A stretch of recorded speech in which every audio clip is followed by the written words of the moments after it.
The ability to speak with confidence and present for impact is easily the most valuable skill you can have in today's world. When you can share your knowledge, you can facilitate change, and when you can facilitate change, well, you can change the world one conversation at a time. But most people think they can't speak articulately, confidently, or with impact.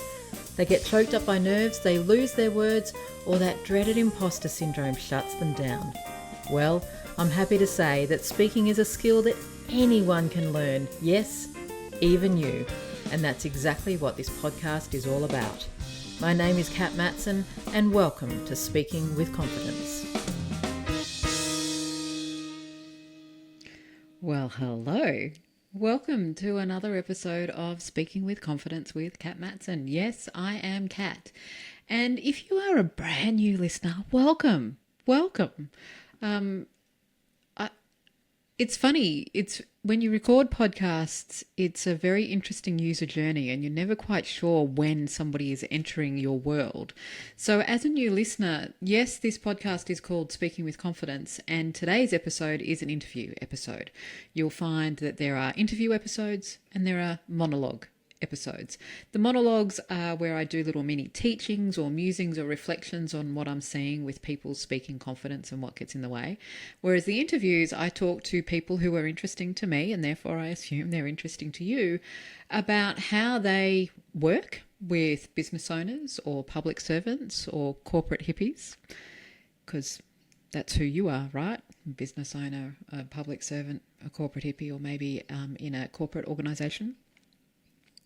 About not only confidence or, making the impact that you want to make, but also how speaking has helped in their business. And so today's guest is Kara Lambert, who is a seasoned expert with deep theoretical and practical understanding of psychology and management. And she focuses on how psychology can help and empower business owners in particular to improve their skills, their mindset, and their business outcomes.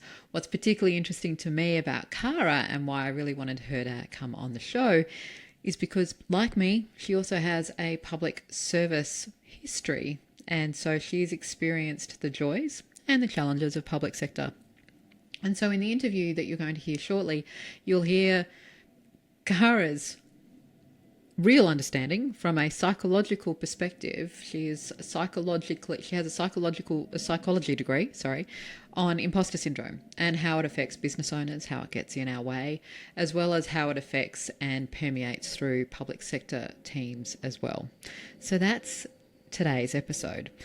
You'll also hear how speaking has been very important to developing Kara's business, and she's got a juicy AF tip around speaking and what to do if you are one of the many people who tell themselves they're not a good enough speaker. Before we go to the interview though, what I wanted to say is, if you enjoy this episode, if you are a regular listener, brand new listener, I would love your help in spreading the word. There's a few different ways that you can do that. First of all, you can just add a review on whatever platform you're listening on. I'm not going to try to teach you how to do that because all of the different platforms are different, but just find a way to leave a review on the platform that you're listening on. Alternatively, you can just recommend it. Send the episode to somebody and say, hey, this was a really good episode. If you want to share it on social media, then I'm currently spending a lot of time on both Instagram or LinkedIn. So if you want to share it on either of those platforms and tag me, and then even ask me a question, ask me a follow-up, then that helps other people to see the episode. But you know what? It's even more exciting. It helps me help you more, and it gives me something to play with. Podcasting is a delightful one-way medium. I know I am in your ears right now, but I want to know what you think. So asking me questions on social media and working out loud is easily one of my favorite things to do. So you can find the links to my social media platforms in the show notes. But if you simply look for Kat Matson, and that's Kat with a C, meow, on Instagram or LinkedIn, you will find me right there. So with all of that said, let's get into that interview with Kara. It's juicy, and it's just Well worth listening to and reflecting on, in particular on the stories that you tell yourself and how that has contributed to your imposter syndrome and how you might want to manage that on an ongoing basis. So enjoy. Kara Lambert, welcome to the Speaking with Confidence podcast. It is so awesome to finally have you here. Thanks, Kat. Look, the best things apparently are worth the wait, so I'm glad we've finally gotten here. For listeners or viewers, there's been a few reschedules. We had some tech issues at the start of this one, and it just feels like the universe is going, don't come together, you two, because something magical, fabulous, like just awesome is going to happen. So who knows? Who knows? Kara, obviously I know who you are because I've waited for this with bated breath for a while, but can you let our audience know, who are you, what do you do, why do you do it? So short answer is I'm a business psychology consultant, and what that actually means in real terms is that I look at the psychology that sits behind businesses. Listeners and viewers may understand the ideas of industrial or organizational psychology.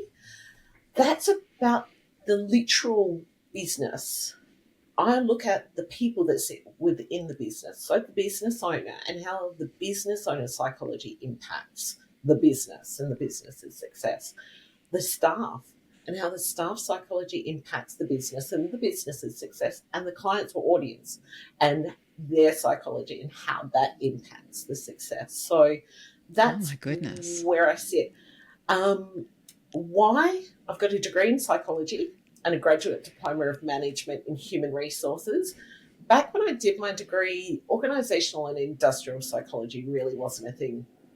And so I went off my merry way, worked in the public service for 12 years, and then decided I would get out. And it evolved from helping businesses with their social media to realising, hang on a minute, there is like a shit ton of psychology that sits behind social media. Just a little. Yeah, but I'm literally talking before I had a Facebook business on Facebook before Facebook pages existed. Oh, bless. I know, right? And so organic social media was the only way you marketed a business. And then there were ads. So, went off and learned that and realised I really don't like that cookie cutter approach to business. Does not work for me. And then I started teaching it and realised, well, look, I could teach people how to do organic social media and the psychology of their audience and all of this kind of stuff, and realised that it was the biggest problem that the business owners had was themselves. They were the ones getting in their way. And I was like, well, Kara, you've got a psych degree. How's about you use that? I'm laughing because I've always said that running your own small business is the best personal development program you will ever do. Never mind walking on hot coals, just run a business.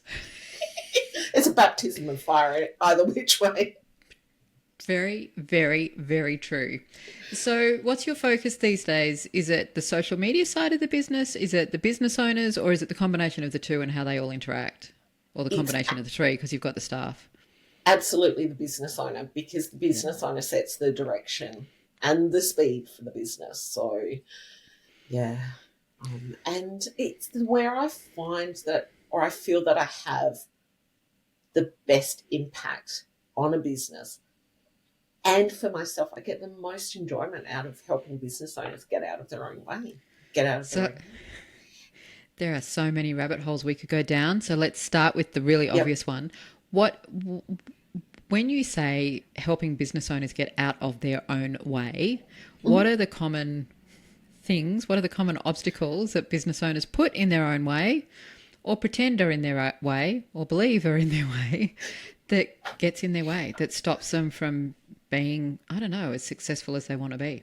So the one, and why I still persevere with social media, the psychology of social media, is so many business owners go, oh, Kara, look, I really need help with my social media. Can you help me with that? Because I don't know what to do. I don't know how to connect with my audience. I don't know how to show up online. Can you help me?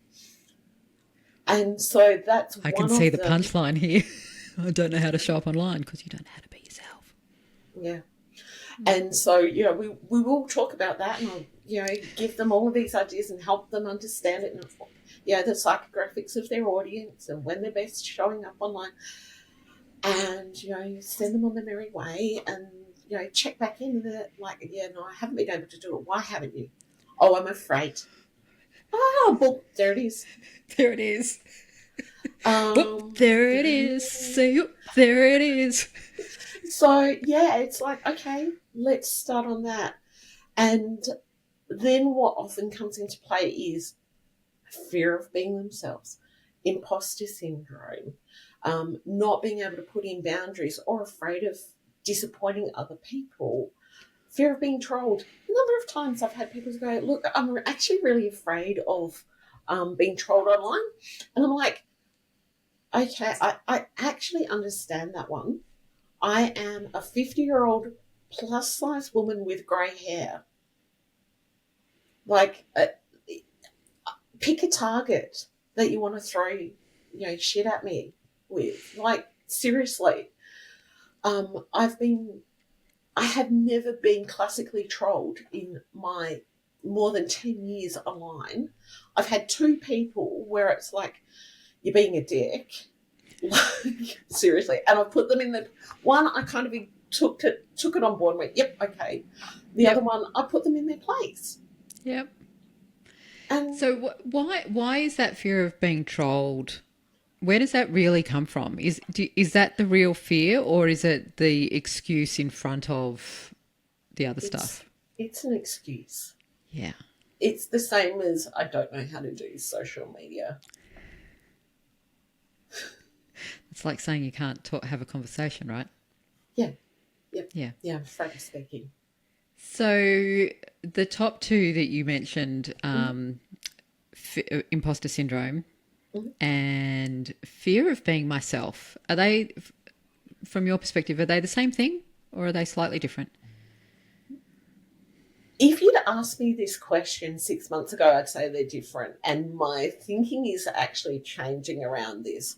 I think the worst part of imposter syndrome is that we are afraid of being ourselves. Tell me more. I'm just letting that sink in. Sink in? I mean, regular listeners will know that I talk about imposter syndrome a lot, because one of the things that I discovered in teaching people how to speak with confidence is once you have your, what I call your identity story, once you've got your earn the right, once you understand who you are, then I watch people's confidence just go through the roof. Mm-hmm. But what gets in the way is people telling themselves, I'm not enough. I don't have enough experience. I'm not qualified enough. I'm not experienced enough. So it's all imposter syndrome. Yep. And when I watch people's confidence improve because they collect their stories from their lives that gives them the evidence of why they are enough, it's like, oh. So, yeah, tell me more about this whole imposter syndrome now and how you're seeing it as this is just a fear of being yourself. So classically, the way that psychologists look at imposter syndrome is that you have these expectations that you believe others have on you. So, basically, you think that your client is expecting A-grade results when realistically they're expecting, a C plus at best. And I'm doing this because, like, normally I would use my hands, and so I have to do this for the podcast listeners. So, when you're aiming for an A plus, or you think that's the expectation that's put on you, you will automatically feel that you're not good enough, and your brain will then look for the evidence to support the fact that you're not good enough, and pull out all of the old bullshit stories that you've been fed and you've tapped into, and it doesn't matter where you've picked them up from. Like, I've picked mine up from when I was about 7 through to my 20s, and probably later than that, but like the big ones. They're the informing ones. Yeah, I know. And it's funny I mentioned 7 because, like, I was remembering when I was preparing this morning, remembering a quote by the Jesuit priest, give me a boy until he's 7, I show you the man. And it's Yeah. like, wow, I picked 7. Because it's literally, I can see the teacher in my head. Yep. Yeah, same So actually. Same. it's, so back to the imposter syndrome, you've got this thing where you're not going to live up to other people's expectations. You believe that. But you don't realise that their expectations are a lot lower than where you think they are. But a lot of that stems from the fact that you're actually you don't trust yourself to be exactly who you are and show up exactly how you are and give all that you are. You don't trust yourself to do that. You don't believe that you are an A+. Oh gosh, you're taking the words out of my mouth. It's very much what I was saying yesterday, which is why I'm just sitting there settling into it. One of the things that I hear people talk about in imposter syndrome is that they're comparing themselves to others. And so they walk in and they're looking around the room, who am I? Who are all these others? And what do I do in a place like this with people like them? And they, the decision that we're making is, well, they're all smarter than me. They're more experienced than me. And as you say, they've got, I'm walking in and they're expecting me to be this, and I can't live up to that expectation. So I'm just going to play it down so I don't disappoint them. I'm just going to diminish myself so I don't disappoint anyone. So many questions. What are your antidotes to that? How do you encourage your clients to either let go of those expectations that they think others are placing on them, or two, to just show up and be the fullest expression of themselves as they are currently? I do both. Oh. So I've got this toolbox of different tricks that, because you know what, I still get caught. Like the number of times. Are you human? I know, that's the big right. Shocking. Psych degree and all, and I'm still human. The number of times I've turned up into different situations, and it's like it's full of, and because of the circles, I'm still involved with Flinders University, right? Right. Where I graduated from. I volunteer. I've just signed up to be part of an advisory group for some research. So I quite often turn up to situations where I feel like I'm one of the youngest, because everyone in front of me seems to be in their late 60s or early 60s, and I've only just turned 50, and they're all male, because I'm either in the School of Business, Government and Law, or I'm in the School of Psychology, where I'm like, well, I've only got a degree. I've got an undergraduate degree. That's what I've got. I'm just calling that out, listeners. I've only got a degree. Mm-hmm. But when you're standing there and everybody else has a PhD, and you're like, okay, awesome. And I'm standing there and I'm like, okay, hold it together. You're here for a reason. And so I've got tools to actually get me through that. And generally one of those things is I do hand breathing. And some people do square breathing. Mm-hmm. But for the listeners and the viewers, what you do, and the good thing about it is that it uses both hemispheres of your brain. Awesome. And if you physically do it, it helps ground you as well. Mm-hmm. So you get the index finger on your dominant hand. So I'm right-handed, so I point my right index finger, and my non-dominant hand, I splay the fingers out. And what you do is you trace your hand starting from the pinky. So as you go up the pinky, you breathe in, and as you go down the pinky, you breathe out. And as you go in, your ring finger, you breathe in, and you go down. And when I teach this online, when you get to the middle finger, you kind of visually flip the bird. And at that point, you kind of realise how ridiculous the situation is. And then you continue on to do the rest of the hand, because 5 good deep breaths will actually ground and centre you. I freaking love that. Yeah, it's great, and I love teaching it. It's probably when I speak, it's probably one of my favourite ones because we get to the middle finger and everyone cracks up. Totally. And that removes the tension. It does. And I mean, I also talk about grounding yourself and, whatever practice works for you, whether it's breathing, whether it's box breathing, square breathing, deep breaths. What are we calling it? Hand breathing? Hand breathing. I really like hand breathing. Whatever it is, just do what you need to do. I want to come back to the comment that you made about even as a psychologist, you still experience these feelings of imposter syndrome and comparisonitis. Does that create an even bigger loop of, oh, for fuck's sake, what are you doing? Or is it knowing how the brain works, do you actually have greater compassion for yourself because you go, this is normal? I think, and first of all, I've got to correct you. I'm not a psychologist. I'm not allowed to call myself a psychologist. Thank you. Okay, you have a psychology degree. Got it. I have a degree in psychology. So when I realised, and the thing that I did do, and the other tool that I use is unpacking the story and rewriting it, which is a cognitive behavioural technique. Yep. So I use CBT to help people unpack their story and use the facts to rewrite it, which is probably very similar to what you would recommend and you would do. So now that I've done that, I know what feeds that feeling. And I'm like, okay, we're here. That's fine.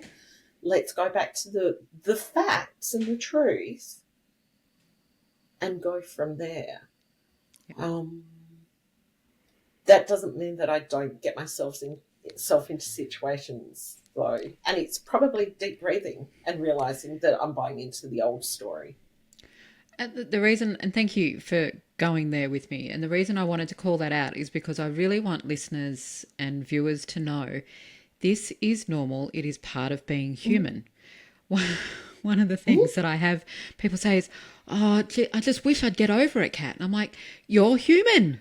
It's not something that you solve. It's not something that you magically erase. It's, you don't chop your hair and then go, it's done. It's an ongoing presence exercise. It's an ongoing conversation that you have with yourself. Yeah, there's two things that really annoy me about common belief and common commentary around imposter syndrome. One is that I just need to get over it. Actually, you need to get through it. Correct. And it's going to be mucky. And kudos to anyone who decides that they're going to get in there and unpack it. Because guess what? Once you uncover one layer, you're going to get another one. There's another one. And there's another. And when you think you're done with it, there's more. Guess what? You level up, and it's new level, new devil. And you have to do it again. Yeah. Yep. So there's that. And the other one is, you know what? I will just fake it until I make it. I really have an issue with faking it till you make it. There is a time and a place, and sometimes you just have to pull the bootstraps up and get on with it, but that's not faking it. Correct. Oh. Again, I'm laughing because I couldn't agree more. And the whole fake it until you make it mentality, one, people can feel that lack of substance behind you. So it actually perpetuates the imposter syndrome because people, like the feedback that you're getting from the people around you is, no, I get that you actually can't do what you're telling me that you can do. Yep. And there's an arrogance in it. Like there's this degree of, let me just take your money anyway, even though I have no right to. And it's just, no, that's not how it works.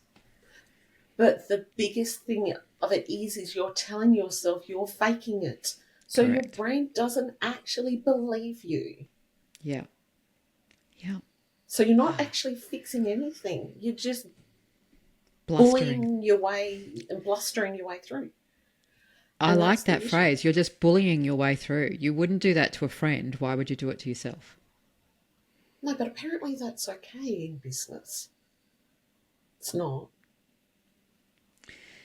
So let's pick up on that. What what other common, I'm going to say, tropes do you see in the business environment that is actually damaging to business owners instead of doing the work?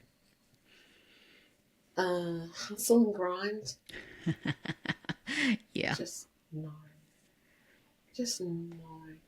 The vast majority of business owners that I work with went into business so that they could have flexibility, not so that they could burn themselves out through hustle and grind. Yep. But all they're doing is that comparisonitis of everybody else, and this is what I'm meant to be doing, the shoulds of business ownership. And yeah, no, don't hustle and grind. No, you've set up your business. It's your business, your way, your rules. And that means, guess what? If you don't want to do 6, 7, 8, 10 figures, if you don't want to do 7 days a week, if you don't want to do 9 to 5, Monday to Friday, guess what? Because the vast majority of you have signed up to business for the flexibility. Don't. Yep. Just don't. Know that there are consequences and that's a choice that you make, but you don't have to. I think too, well, actually, there's a lot that I think about all of that, but I think a really interesting piece is how, when people are given that level of freedom, when business owners realise that they are at 100% choice about how they show up for their business, is that actually more daunting? Like, are we psychologically equipped to define our own rules like that? Oh, look, the number of clients, and I've got a client going through it at the moment, they're at what I call the holy shit moment. Oh my God, I can actually have the business that I want to have, and it is going to be bigger than Ben Hur. And I've got all of the planning in place and the succession planning, and this is the corporate structure that we're going into, and it's going to give me more flexibility, and it's going to be more profitable, and it will, because the business is growing to a stage where they need to do this. It can be, and you have to be in that mental position to deal with it. Mm-hmm. And I can imagine that's just as confronting as the imposter syndrome that business owner had at the start that goes, who am I to think that I can do this? Yeah, because it's a different one. It's the, who am I to believe that I'm going to have this, multi-million-dollar company and have these staff and put in succession plans and be able to take care of my kids and be able to provide them with a career path that will be successful and will be profitable and is, able to grow through time. I love that. It's constant work. It's constant work. And I often see that I shouldn't say often see. At the moment, it seems to be a very binary construct that we have in the social media landscape around what you can do with your business. You're either a hustle and grind bro, or you're a multi-million dollar business owner in 4 hours a week. And I'm like, off afar, like, honestly, stop it. Stop all of it. Create something that satisfies you, that fits what makes you tick. If somebody told me that I only had to work that I could only work 4 hours a week, I'd snot them, because I actually really enjoy doing my stuff and I get bored. Like, I get bored. Yeah. And a bored cat's dangerous. I'm exactly the same. It's, I think about, okay, my succession planning, I can't. I trade on my knowledge. Yep. Like, that is just it. Okay, well, Kara, when are you going to retire? Do I have to? Do I have to? Exactly. Particularly when what you're trading is what's in your head, not in your body. Yeah. And yeah. Okay.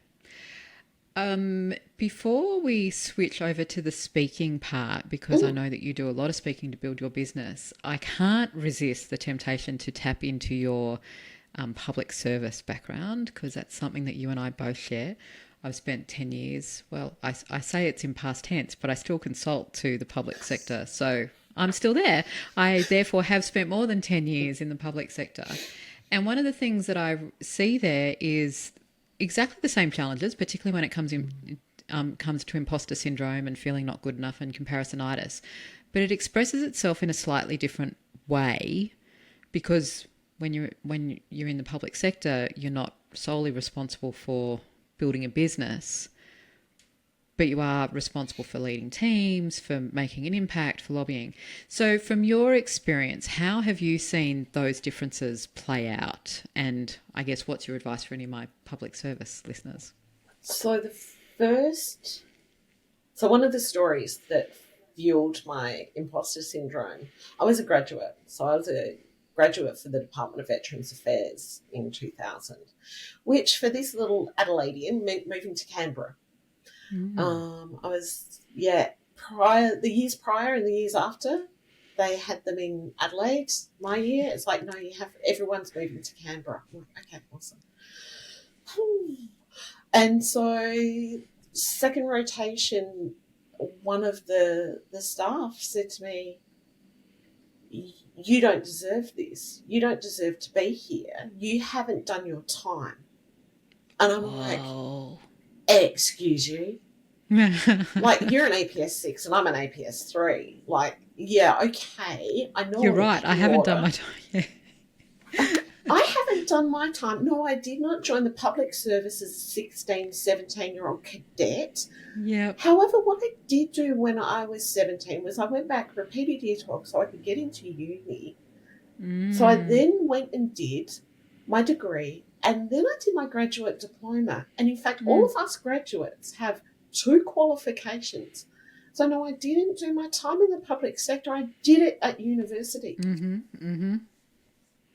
So that was the first place. And so for anyone who is looking to get into the public service or has just started their career, and especially the graduates out there, like, I've been there. Like, it's really hard. And it's them speaking from their own fears and their own lack of courage.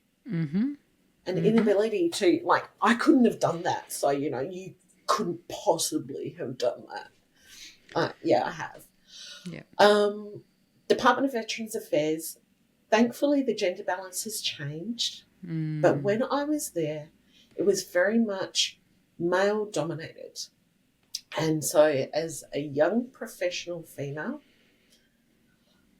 imposter syndrome was also a difficult beast because I was female and I was quite experienced, getting in the federal government.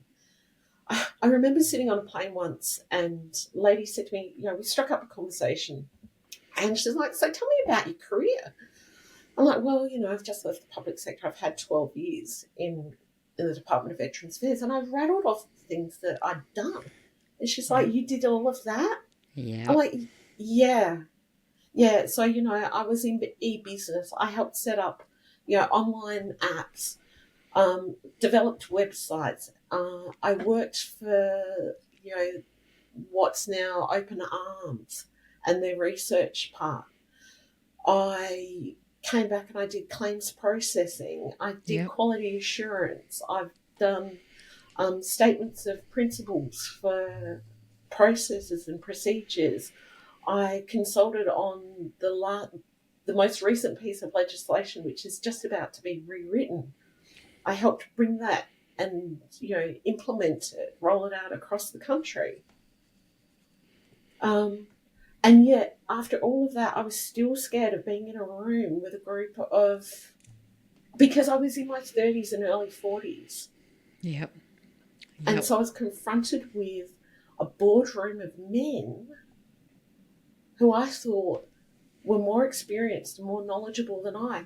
And the crazy thing is that I had female mentors who were the most amazing women, but they still believed that they had to work harder than men to prove themselves. I think what you've just surfaced there is so many of the structural challenges with, you know, and government organisations by definition need to be hierarchical. You know, when people throw stones and go, oh, it's so hierarchical, it needs to be. There's delegations of authority. We're spending public funds. You can't have someone like me just going, oh, we're going to do this today. It would be fun, but it doesn't work. Yeah, especially at Senate estimates. Yeah, no. Yes. Minister, tell me why you spent this money, because Cat Matson told us to. Yeah, no, that's not how it works. No. And it is interesting how that then plays out. For those who are watching, you can see me swatting away some kind of bug, so sorry about that. What's interesting about that hierarchical structure is it does then perpetuate notions of imposter syndrome and that you're not good enough unless you've reached a certain level. One of the analogies that I often use is think of groups of people, whether it's hierarchical groups or not, as a jigsaw puzzle. You don't, as you lay out all the pieces of a jigsaw puzzle and you're sorting them out into the corner pieces and the edge pieces and the middle pieces and the sky pieces and the building pieces, you're not saying that any one piece is inferior or better. You need all of the pieces to make the picture. But what we tend to do in organisational structures is we go, oh, well, the people at the top are better, the people at the top, and therefore we compare ourselves. The other thing, and just hearing you list all of the things that you did in your time, is I think another one of the reasons that leads to imposter syndrome in the public service is that it's not a linear path. We end up moving around the departments or the organisations or in and out of departments, and so then we end up sitting in a role and it's like, I don't know that I'm qualified to be here because that's not what I was doing last month. But the very fact that you're sitting in that seat today, whether it's acting, whatever, means that you are qualified because you couldn't have been there. You couldn't have got into that role if you weren't. Like there was something in your understanding, in your experience, in your ability that puts you in that seat for that period of time. Yeah, and that's a good thing. All of the appointments generally the appointments are done on merit. Unfortunately, right. I had the experience where I had been acting in a role and I went to apply for the position and the position was given to a displaced staff member. Oh, yeah, that sucks. Yeah, and so that feeds imposter syndrome as well because you think, was I not good enough? Yeah. Because this turkey got it. Yep. Yeah. But it's the same process to manage it, right? You then have to reevaluate the real story. Yeah, absolutely. Yeah. Absolutely. So, but the other thing was, and I learned this very quickly because I was a graduate, is that there's not just the hierarchy in the actual organisation itself. There's a hierarchy within the public sector as well. And I mean literally and one of the things that we did at the graduate meetups was, so which agency do you work for? And it's like, oh, I work for DFAT and I work for Defence and I work for AGs and I work for tax. And, the looks on the faces where I would say, I work for the Department of Veterans Affairs. And you kind of, you can see them pointing and laughing at you because you're a junior ministry. And it's like, and then you've got federal, state and local government. Yep. So, and I do say, look, I was a federal public servant to differentiate myself from my husband, who was a state government public servant. I was like, no. And here I am at the bottom of the rung as a local government. Yeah. And I know, for those listening who are public servants, just want to confirm, particularly if you're listening and you're not seeing Kara's and my facial expressions, we're aware of the ridiculousnly of that hierarchy. We understand that everyone's contributing to the parts that they need to contribute to. But it is interesting that inferred cultural hierarchy that exists between the three layers in Australian politics. I understand for international listeners, that's not how it rolls. Kara, we could literally talk for hours. We could, Kat. Maybe, yeah. So you've just released a new program specifically for business owners to help them reconnect with their purpose in business. Can you tell us a little bit about that? So the Find Your Purpose program I developed because it's one of the synchronicities that came about. I heard some research that was saying about the importance of purpose in and aligning your purpose to the work that you do to make sure that you are happier and more productive in the workplace, because that's the science. I had known that when I was a public servant. I'd actually used those principles intuitively. When I came to managing staff, I looked at staff's purpose, what drove them, and made sure that their work was therefore meaningful to them. And lo and behold, lo and behold, they were more productive, they were happier, lost time hours decreased, those kinds of things. It then also feeds into the work that I'd been doing previously around values and making sure that business owners understood their personal values and how they align with those of their business and their clients and their staff, because that was important to my staff's happiness and the work that they were able to do. So I took that. I'd also recently watched more stuff about blue zones. So blue zones are areas of the world where people routinely live to be above 100. And the principle of ikigai that the Okinawans use. And so I looked at that. I looked at what was online and I'm like, I don't like it. I've done an online test and it said, oh, yeah, Kara, you should be a psychologist. I'm like, no, I shouldn't. There's a reason why I'm not, because I don't want to be a clinical psychologist. I'm not interested. Yeah.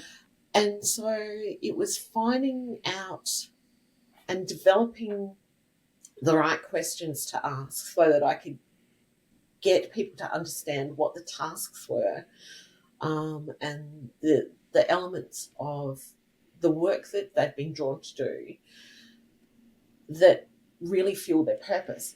What came out of that was also areas where they may be really good, but if they spend too much time in there, contributes to burnout. Or to resentment. And so then being able to go to a business owner and going, hey, look, this is what really fuels you. This is your purpose. And if I can encourage you, even if you're doing a job, even if your responsibilities lay outside of that, making sure that you find this in your work, in your day, to actually fulfill your purpose. And, if you have the ability to restructure your business, what you do, to more greatly align with your purpose, do that. But be warned, there are also these elements that you may slip into really easily, because they're safe places for you to be, and you will find that you will burn out if you spend too much time there, or you will feel resentment either towards your customers or towards the business. If you sit there, I am familiar with these notions. Sounds like an awesome program. Where can we find? Where can listeners find out more if they're a business owner? So on my website, which is Kara Lambert, Kara with a K, Kara Lambert, LAMBERT.com. We will post a link to that in the show notes, and I do love that you just sit behind your name, karalambert.com. That is in process for good old Kat over here. Kara, as we wrap up, speaking is obviously a very important part of your business. What is your number one speaking tip, and I don't want to go too micro because I feel like that would be a complete waste of your input here. But just tell us, how important has speaking been to building your business, and what would you say to people who tell themselves they're not good speakers? Speaking is important to my business because it helps me help a larger number of people at once. Yeah. Impact at scale. Impact at scale, absolutely. For those who feel that they can't speak, I was one of you. I had bought into the story that The fear of speaking is only second to the fear of death. And then I realised that for me, that was a crock. I had been speaking since I was 10. I had been debating as a public student against private schools since I was 10. I had been dancing and performing since I was 3. I had bought into a lie. Yeah. But your first question was what tip would I give them? Mm-hmm. And I want to answer that. So the best tip that I use when nerves strike me is, Kara, it's not all about you. It's actually about the audience. They don't deserve your nerves. They don't need them. And they're not here for that. They're here for your knowledge. It's not about you. It's about them. And flipping it so that my focus is on my audience and how I can best deliver the information that they need and the reason why, and deliver on the reason why they're there seeing or listening to me. Absolute gold. Absolute gold. Thank you. As I said, we could talk for hours, but I'm not sure our listeners could listen. So I'm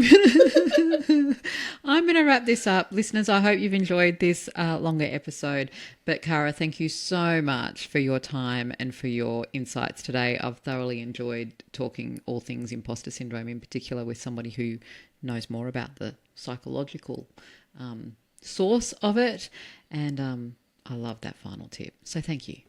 Thanks, Kat. How juicy was that? Like, that whole understanding, that whole illustration, that whole discussion about imposter syndrome and how it's a function of the stories that we tell ourselves. Regular listeners will know I talk about this a lot. Imposter syndrome, or the alternative, which is authentic confidence, is a function of the stories that we tell ourselves.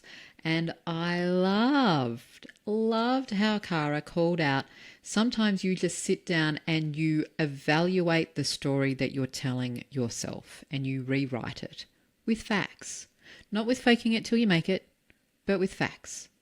And not also trying to overcome it forever and never believe, just once you do a thing, you'll be done. No, it's recognizing that part of being human is part of addressing these stories. Part of being human is feeling like that we're not good enough, feeling like we need to do something else, comparing ourselves to others. It's normal. It doesn't mean we're flawed. In fact, it means that we're human. I also loved that notion of Kara's of working with her clients to have them be the A+ version of themselves. Actually, sorry, version's not the right word. Just be themselves. My phrase on that is be the fullest expression of yourself. Just show up and be yourself. Be all of you and contribute that piece to the puzzle rather than thinking that you need to be something else. I also particularly love that speaking tip around it's not about you, Kara. It's not about you, Kat. It's about your audience. They're not here for your nerves. They're not here for you to put on a show. They're here to understand your insight. They're here to receive your goodness. If you want more information about Kara's program for business owners on identifying your purpose, head to karalambert.com. That link is in the show notes. And of course, the links to all of my places, my website, social media handles, all of those things are also in the show notes. As I said at the top, if you would like to continue this conversation, if you'd like to ask me a question, if you'd like to just share your reflection or share aha moment, then please reach out to me on Insta, on LinkedIn, or even Facebook, and just let me know. I hope you have an awesome day, and I look forward to being in your ears or being watched by you on YouTube. Oh God, doesn't that sound weird? I look forward to seeing you again soon. In the meantime, here's to confidence and here's to impact. I'll see you soon.